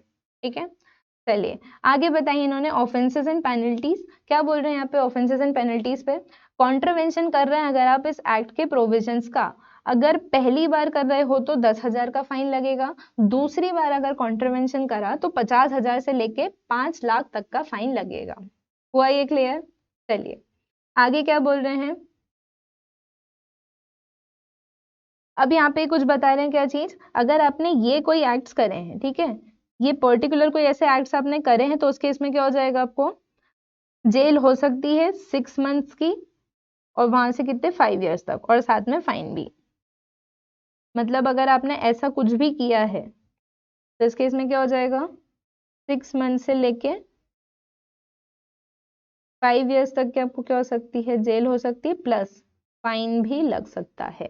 क्या बोला उन्होंने, अगर आपने क्या करा है, acts whereby any person, किसी पर्सन ने क्या करा, इंटेंशनली जानबूझ के क्या करा है, पर्सन विद डिसेबिलिटी को इंसल्ट किया है, या फिर उसकी नकल बनाई है, उसका मजाक बनाने की कोशिश करी है, या फिर क्या बोल रहे हैं, कोई विमेन थी जो डिसेबिलिटी के साथ में, आपने उसे असॉल्ट किया है, या फिर उस पर अपना फोर्स यूज करा है, मतलब आपने उसके साथ जोर जबरदस्ती करी है कुछ, तो उस केस में भी क्या होगा, ये एक एक्ट है जिसके लिए आपको जेल हो सकती है 6 महीने से 5 साल तक की।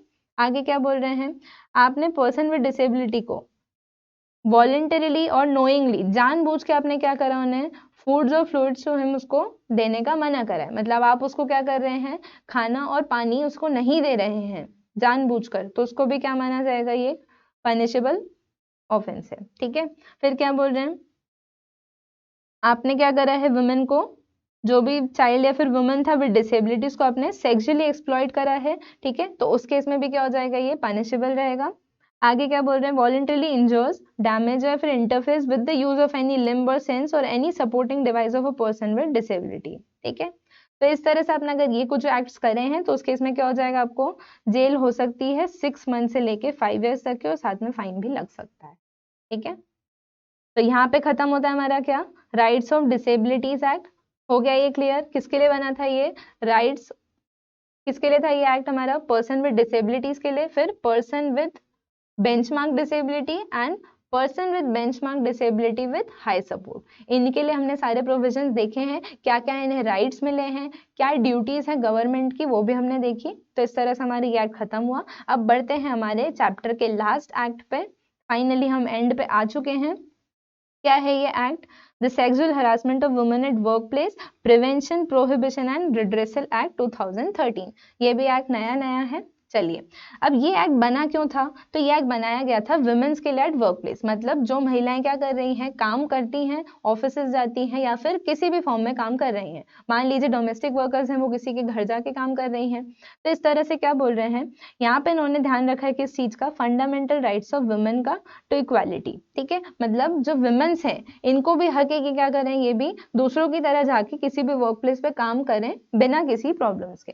चलिए, अब देखते हैं यहाँ पे एक्ट के बारे में। सबसे पहले हमें क्या करना है, यहाँ पे कुछ डेफिनेशंस को समझना है। चलिए, क्या बोल रहे हैं यहाँ पे, सबसे पहले अग्रीव वुमेन, अग्रीव वुमेन से इनका क्या मतलब है, in relation to a work place, मतलब यहाँ पे किधर किस चीज की बात हो रही है, ये एक्ट बना क्यों था, sexual harassment of women at work place, मतलब वर्क प्लेस पे अगर कुछ भी वुमेन के साथ गलत हो रहा है ये उसके लिए है, ठीक है। तो क्या बोल रहे हैं, aggrieved woman in relation to a work place क्या है, a women of any age whether employed or not who alleges to have been subjected to any act of sexual harassment by the respondent, या फिर in relation to dwelling place of house, मतलब वो महिलाएं जो क्या कर रही हैं, घर पे काम कर रही हैं, who is employed in such a dwelling place और हाउस, मतलब क्या बोल रहे हैं, ऐसी वुमेन्स जो क्या कर रही हैं, किसी वर्क प्लेस पे काम कर रही हैं, या फिर क्या है, किसी रेसिडेंशियल या ड्वेलिंग प्लेस पे काम कर रही हैं, और उनके साथ क्या हुआ है, एक्ट ऑफ सेक्सुअल हरासमेंट, ठीक है ना, सेक्सुअली हरास किया गया है, तो उस केस में क्या हो जाएगा, वो अग्रीव वुमन कहलाएंगी, ठीक है। अब बढ़ते हैं आगे डोमेस्टिक वर्कर में, यहाँ क्या बोला, woman who is employed to do household work in any household for remuneration, cash या काइंड में, डायरेक्टली या फिर एजेंसी के थ्रू आए हो, टेम्पररी हो, परमानेंट हो, पार्ट टाइम हो, फुल टाइम हो, but does not include any member of the family of the employer, ठीक है, फैमिली मेंबर को नहीं गिना जाएगा डोमेस्टिक वर्कर में, ठीक है। हो गया ये क्लियर।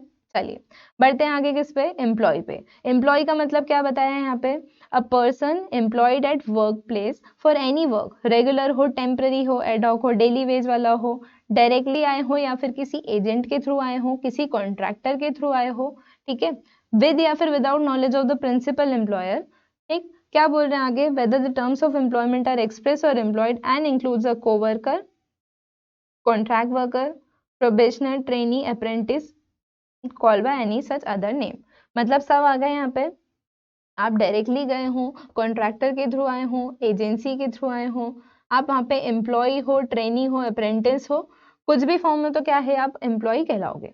ठीक है, फिर देखते हैं एम्प्लॉयर। एम्प्लॉयर का मतलब क्या बताया है, in relation to any department, organisation, undertaking, establishment, सब सारी चीजें उन्होंने बता दी। इनके रिगार्डिंग में क्या है,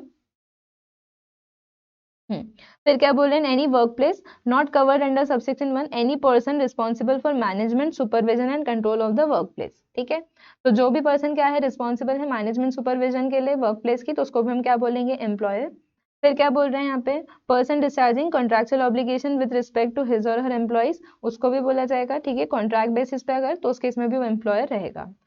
फिर in relation to a dwelling place और हाउस, ठीक है, घर या फिर ड्वेलिंग प्लेस है तो उसके लिए क्या बोल रहे हैं, पर्सन और a house hold employees of benefits from the employment of a domestic worker. ठीक है, तो ये हमने समझा कि ये सब क्या कहलाएंगे, एम्प्लॉयर कहलाएंगे। अब बढ़ते हैं आगे, यहाँ क्या बता रहे हैं हमें, सेक्सुअल हरासमेंट। ठीक है, तो ये बोल रहे हैं सेक्सुअल हरासमेंट क्या होता है वो समझते हैं।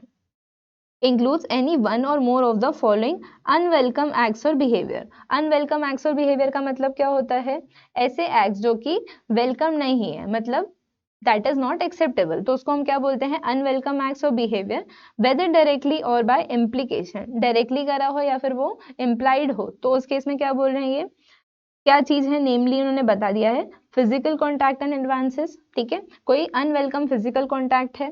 फिर डिमांड और रिक्वेस्ट फॉर सेक्सुअल फेवर्स। ठीक है, आपने किसी की अगर ये कुछ भी सेक्सुअल फेवर्स या फिर ऐसी कुछ तरह की डिमांड रखी है। और क्या बोल रहे हैं, मेकिंग सेक्सुअली कलर्ड रिमार्क्स, ये क्या होता है, किसी पे कुछ भी कमेंट पास करना, that are sexual in nature.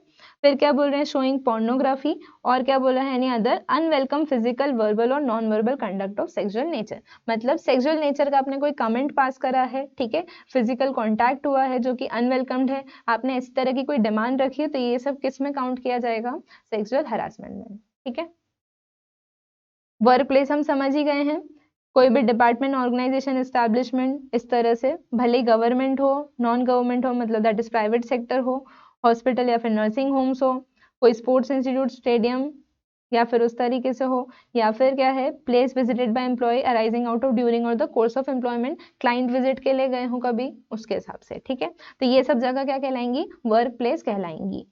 हुआ ये क्लियर, कमर्शियल हो, प्रोफेशनल हो, वोकेशनल, एजुकेशनल, किसी भी तरह का इंस्टीट्यूट हो। चलो बढ़ते हैं आगे, अब क्या बोल रहे हैं, prevention of sexual harassment, section number 3 deal कर रहा है इससे। क्या बोल रहे हैं यहाँ पे, no woman shall be subjected to sexual harassment at any work place. ठीक है, फिर क्या बोल रहे हैं इसमें, ये सारी जो चीज है इनको क्या माना जाएगा, सेक्सुअल हरासमेंट माना जाएगा वर्क प्लेस के कंटेक्स में। क्या क्या चीज है, सबसे पहले देखते हैं, इम्प्लाइड और explicit promise of preferential treatment in her employment. ठीक है, उसको क्या करा आपने, प्रेफरेंशियल ट्रीटमेंट देने का वादा करा है, या फिर क्या बोला है, डेट्रीमेंटल ट्रीटमेंट, मतलब या तो आप उसको प्रेफरेंस देंगे या फिर उसको इग्नोर कर दिया जाएगा, उसके साथ में कुछ बुरा या फिर उस तरीके से करेंगे, तो इसको बोला है। और क्या बोला है, थ्रेट अबाउट हर प्रेजेंट और फ्यूचर एम्प्लॉयमेंट स्टेटस, जो उसका एम्प्लॉयमेंट स्टेटस है उसके लेके आप क्या कर रहे हो, उसको डरा रहे हो, प्रेजेंटली जो स्टेटस है उसके लिए, या फिर आगे जो उसका स्टेटस होगा उसको लेके। ठीक है, फिर क्या बोल रहे हैं, इंटरफेरेंस विद अ वर्क और क्रिएटिंग एन इंटिमिडेटिंग और ऑफेंसिव और hostile work environment for her. ठीक है, कोई ऐसा एनवायरनमेंट आप दे रहे हो जिसमें क्या है, वो कंफर्टेबल नहीं है वर्क करने के लिए। और क्या बोल रहे हैं, humiliating treatment likely to affect her health और सेफ्टी, या फिर आप कुछ ऐसा ट्रीटमेंट कर रहे हो उसके साथ जो उसकी हेल्थ और सेफ्टी के लिए अच्छा नहीं है, तो इन सब को क्या माना जाएगा कि ये सेक्सुअल हरासमेंट है और ये वर्क प्लेस पे करना अलाउड नहीं है। ठीक है, चलिए अब क्या बोल रहे हैं, ये जो अगर ऐसा कुछ केस हो जाता है, मतलब दैट इज अगर कुछ ऐसा केस होता है या जो भी चीज है, तो वुमन किसके पास जा सकती है, ठीक है, कोई होना चाहिए जिसको जाके वो रिपोर्ट कर सके। तो यहाँ क्या बोला उन्होंने, एक इंटरनल कंप्लेंट्स कमेटी फॉर्म करनी है। क्या बोला था, सेक्शन नंबर 4 है, बता रहा है कि हर एम्प्लॉयर को क्या करना है, वर्क प्लेस पे by an order in writing constitute a committee to be known as internal complaints committee. ठीक है, क्या करना पड़ेगा उन्हें, इंटरनल कंप्लेंट्स कमेटी बनानी पड़ेगी। अब क्या बोल रहे हैं, where the offices or administrative workplace are located at different places or subdivision, the internal committee shall be constituted all administrative units or office। क्या बोल रहे हैं, अगर आपका जो ऑफिस है या फिर एडमिनिस्ट्रेटिव यूनिट्स हैं वो अलग अलग जगह पे हैं, तो आपको क्या करना पड़ेगा, इन हर एडमिनिस्ट्रेटिव यूनिट्स और ऑफिस पे एक इंटरनल कमेटी बनानी पड़ेगी। ठीक है, आईसीसी है, इंटरनल कंप्लेंट्स कमेटी, ये आपको बनानी पड़ेगी। अब बताया उन्होंने कि कमेटी में कौन कौन होगा, तो क्या बोल रहे हैं इसमें, फॉलोइंग मेंबर्स रहेंगे जो कि एम्प्लॉयर नॉमिनेट करेगा। सबसे पहले एक प्रिसाइडिंग ऑफिसर जो कौन होगी, एक वुमेन होगी जिसको एम्प्लॉय करा आपने senior level at a work place, मतलब आपके वर्क प्लेस पे जो कोई सीनियर लेवल पे वुमेन है उसको आप क्या बनाओगे, प्रिसाइडिंग ऑफिसर। ठीक है, फिर क्या बोल रहे हैं, मान लो in case a senior level woman employee is not available, the presiding officer shall be nominated from other offices or administrative units। आपकी एक यूनिट पे मान लो कोई सीनियर लेवल पे कोई वुमेन एम्प्लॉयड नहीं है, तो आप क्या कर सकते हैं, कोई दूसरी एडमिनिस्ट्रेटिव यूनिट वाली वुमेन को यहाँ पे प्रिसाइडिंग ऑफिसर बना सकते हैं। ठीक है, फिर क्या बोल रहे हैं, not less than 2 members from amongst employees preferably committed to cause of women or who have had experience in social work. ठीक है, मतलब ऐसे कोई एम्प्लॉयज जिनको क्या हो, सोशल वर्क का एक्सपीरियंस हो, तो ऐसे एटलीस्ट 2 मेंबर रखने हैं आपको, और एक मेंबर कैसा रहेगा, फ्रॉम नॉन गवर्नमेंटल ऑर्गेनाइजेशन, जो क्या करते हैं, फेमिलियर हैं इस टाइप के इश्यूज से। ठीक है, हुआ ये क्लियर? चलिए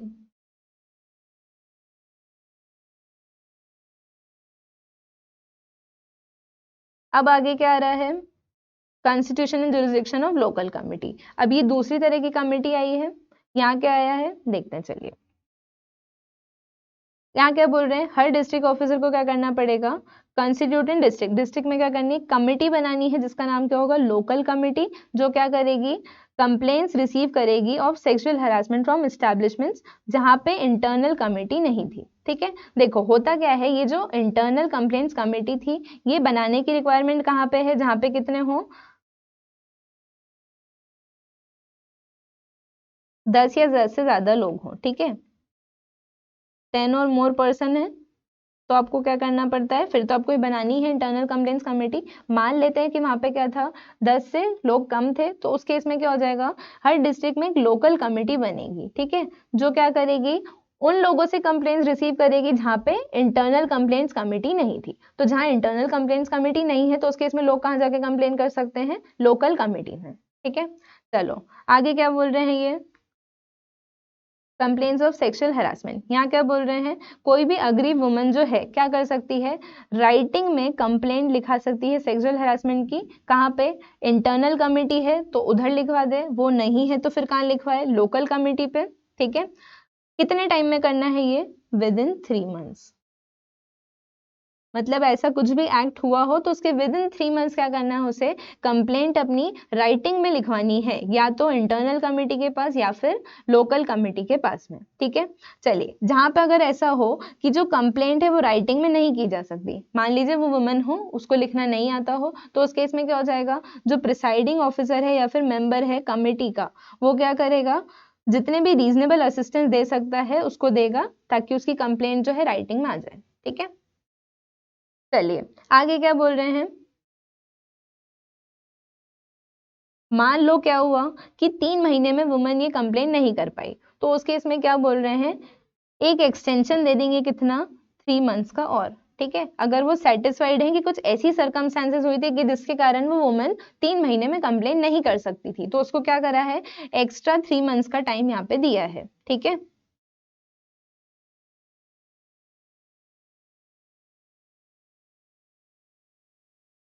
चलिए तो यहाँ पे क्या बोला है, जो सेक्सुअल हरासमेंट की कंप्लेन करनी है कहाँ कर सकते हैं, इंटरनल कमेटी के पास या फिर लोकल कमेटी के पास। ठीक है, कैसे करना है, राइटिंग में, राइटिंग पे पॉसिबल नहीं है तो फिर क्या करेंगे, प्रिसाइडिंग ऑफिसर हेल्प करेंगे असिस्टेंस देने में कि कंप्लेन जो है राइटिंग में हो जाए।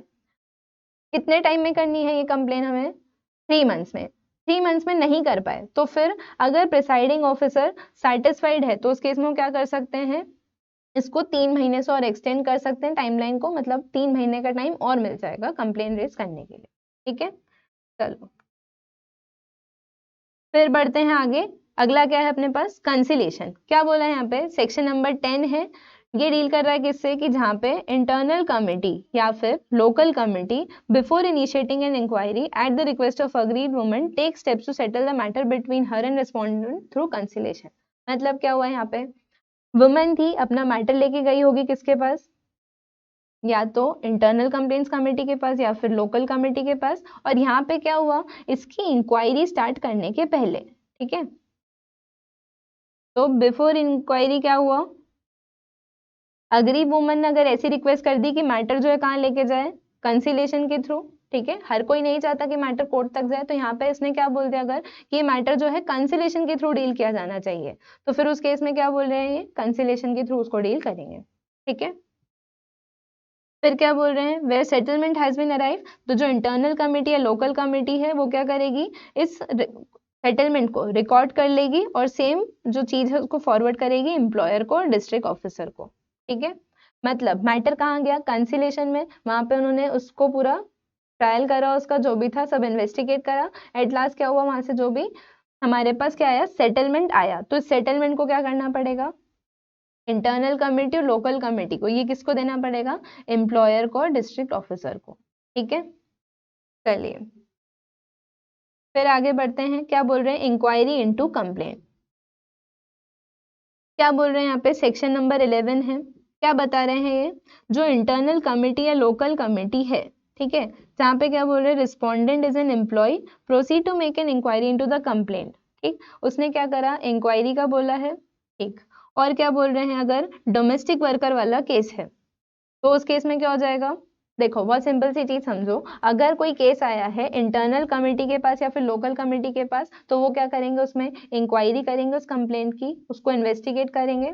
ठीक है, अगर डोमेस्टिक वर्कर से रिलेटेड कुछ आता है केस, तो उस केस में क्या बोल रहे हैं, जो लोकल कमेटी है वो प्राइमा फेसी क्या कर देगी, इस कंप्लेंट को फॉरवर्ड कर देगी किसको, पुलिस को, और पुलिस क्या करेगी, within a period of 7 days case register करेगी under IPC, Indian penal code. समझ में आया ये, मतलब कंप्लेंट आई है अगर, तो क्या करना है आपको, इंक्वायरी करना है। ठीक है, और क्या बोल रहे हैं, डोमेस्टिक वर्कर से रिलेटेड अगर कंप्लेंट आती है तो उसको आपको क्या करना है, प्राइमा फेसी, ठीक है, शुरू में ही आप क्या करो, उसको पुलिस को पास कर दोगे और पुलिस क्या करेगी, उसमें 7 डेज में उस केस को रजिस्टर करेगी अंडर इंडियन पेनल कोड। ठीक है, चलो फिर क्या बोल रहे हैं आगे, अगर कोई भी अग्रीव वुमन इन्फॉर्म करती है इंटरनल कमेटी या लोकल कमेटी को कि जो सेटलमेंट आया था, मतलब ये जो आप मैटर लेके गए थे कंसिलेशन में, वहां से सेटलमेंट आया था, अब वो वुमन का कहना ऐसा है कि जो सेटलमेंट आया था उसकी जो टर्म्स और कंडीशन थी वो फॉलो नहीं की जा रही है, तो उस केस में भी क्या हो जाएगा, यहाँ पे आपको इंक्वायरी करनी पड़ेगी मैटर में। ठीक है,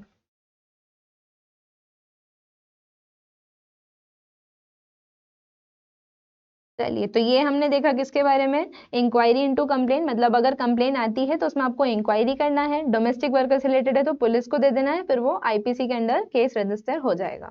ठीक है, फिर बढ़ते हैं आगे, इंक्वायरी रिपोर्ट। अब यहाँ पे क्या बोल रहे हैं, सेक्शन नंबर 13 है, क्या बोला है यहाँ पे, जैसे ही आप पूरी इंक्वायरी कर लेते हैं एक्ट के अकॉर्डिंग, तो यहाँ पे क्या होगा, जो इंटरनल कमेटी है या फिर जो लोकल कमेटी है, इसको क्या करना पड़ेगा, रिपोर्ट देनी पड़ेगी किसको, एम्प्लॉयर को, with in period of 10 days. ठीक है, मतलब इंक्वायरी कंप्लीट होने के 10 दिन में इसको क्या करना पड़ेगा, एम्प्लॉयर को रिपोर्ट देनी पड़ेगी। क्या करें यहाँ पे, आईसीसी या फिर एलसी थी, ठीक है, इनको क्या करना है, रिपोर्ट देनी पड़ेगी किसको, एम्प्लॉयर को। ठीक, कितने टाइम में, विद इन 10 डेज। 10 डेज कहाँ से, जब आपकी इंक्वायरी कंप्लीट हो गई थी। ठीक है, आगे क्या बोल रहे हैं, अगर एलिगेशन जो है, मतलब रिस्पोंडेंट जो था उसके ऊपर जो इल्जाम लगाए गए थे वो प्रूव नहीं हो पाए, होता है कई बार लोग झूठी मूठी कंप्लेन कर देते हैं या फिर कुछ भी जो भी उनके पर्सनल रहती है चीजें उसके चलते वो क्या करते हैं, उनको हार्म पहुंचाने के लिए झूठी कंप्लेन कर देते हैं। तो यहाँ बोलना क्या चाह रहे हैं, अगर एलिगेशन जो है प्रूव नहीं हो पाया, ठीक है, तो उस केस में क्या होएगा, कोई भी एक्शन नहीं लिया जाएगा, मतलब जो इंटरनल कमेटी या लोकल कमेटी है अगर वो इस कंक्लूजन पे आती है क्या, कि जो रिस्पोंडेंट है उसके ऊपर जो एलिगेशंस लगाए थे इसको प्रूव नहीं किया जा सकता है या प्रूव नहीं किया गया है, तो वो क्या करेंगे, एम्प्लॉयर को रिकमेंड करेंगे कि उसके ऊपर कोई भी एक्शन नहीं लिया जाए। ठीक है, हुआ ये क्लियर, चलो अब पढ़ते हैं दूसरी तरफ से, मान लो जो एलिगेशन लगाए थे वो प्रूफ हो गए, मतलब एक्चुअली जो उसके ऊपर केस करा था आपने कि इसने क्या करा है, सेक्सुअली हरास करा है और ये चीज प्रूफ हो चुकी है, तो अब यहाँ पे क्या होगा, यहाँ पे आपको जो सर्विस रूल्स थे उसके अकॉर्डिंग कुछ एक्शन लेना पड़ेगा एम्प्लॉयर को। ठीक है, और क्या बोल रहे हैं, वो जो रिस्पोंडेंट था आप उसकी सैलरी में से डिडक्ट करोगे अमाउंट, और ये अमाउंट किसको दोगे आप, वो जो अग्रीव था उसको या फिर उसके लीगल हायर्स को। ठीक है, चलो और क्या बोल रहे हैं यहाँ पे, जो भी एम्प्लॉयर या डिस्ट्रिक्ट ऑफिसर उसको क्या करना है, विद इन 60 डेज में उस पर एक्शन लेना है। ठीक है, अब लास्ट हम देखते हैं कि एम्प्लॉयर की ड्यूटीज क्या है। तो हर एम्प्लॉयर की कुछ ड्यूटीज है। किसके लिए बात कर रहे हैं हम यहाँ पे? विमेंस की बात कर रहे हैं वर्क प्लेस पे। तो हर एम्प्लॉयर की ड्यूटी है कि अगर वो अपने विमेंस को एम्प्लॉय कर रहा है तो उसको कुछ चीजों का ध्यान रखना पड़ेगा। ठीक है, सबसे पहले क्या ध्यान रखना है आपको? आपको उन्हें देना है सेफ वर्किंग एनवायरनमेंट, ठीक है, जहाँ पे उनकी सेफ्टी का पूरा ध्यान रखा जाएगा।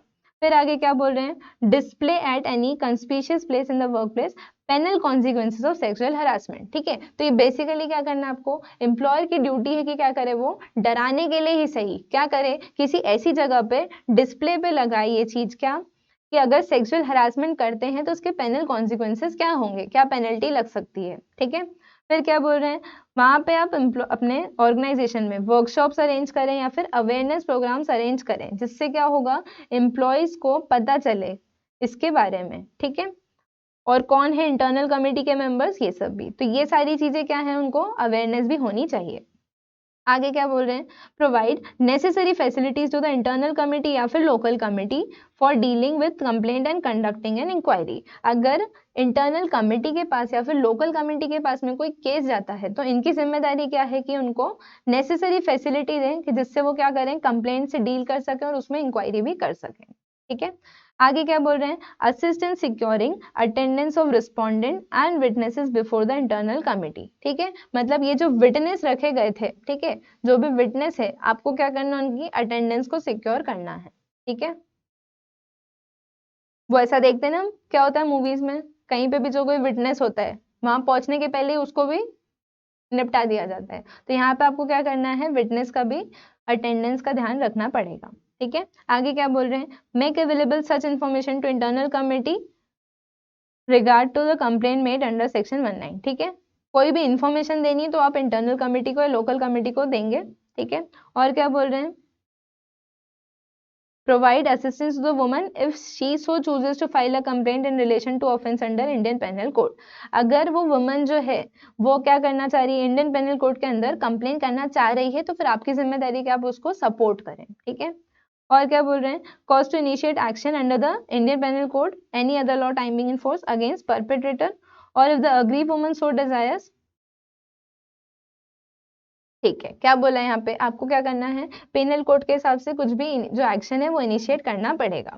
ठीक है, आगे क्या बोल रहे हैं? Treat sexual harassment as a misconduct under the service rules and initiate action for such misconduct. जब आप सर्विस रूल्स बना रहे हो तो वहां पे आप ध्यान से इस चीज को भी, एक पॉइंट को कंसिडर करें कि जो सेक्सुअल हरासमेंट हो रहा है उसको क्या माना जाएगा, मिसकंडक्ट है सर्विस रूल्स के अकॉर्डिंग, और उस पर क्या होगा, एक्शन लिया जाएगा। ठीक है, और क्या बोल रहे हैं? Monitor timely submission of reports by the internal committee. क्या हमने यहाँ देखा था कि ये जो कमेटी है इनको रिपोर्ट देनी थी एम्प्लॉयर को, तो ये एम्प्लॉयर की जिम्मेदारी भी है। मान लो कमेटी भूल गई रिपोर्ट देना, तो ये आपकी जिम्मेदारी के क्या करो, आप इंटरनल कमेटी से रिपोर्ट मांगो, डिमांड करो। ठीक है, तो ये कुछ ड्यूटीज थी एम्प्लॉयर की। हो गया ये क्लियर? इसी के साथ हमारा ये चैप्टर यहाँ पे खत्म होता है। चलिए।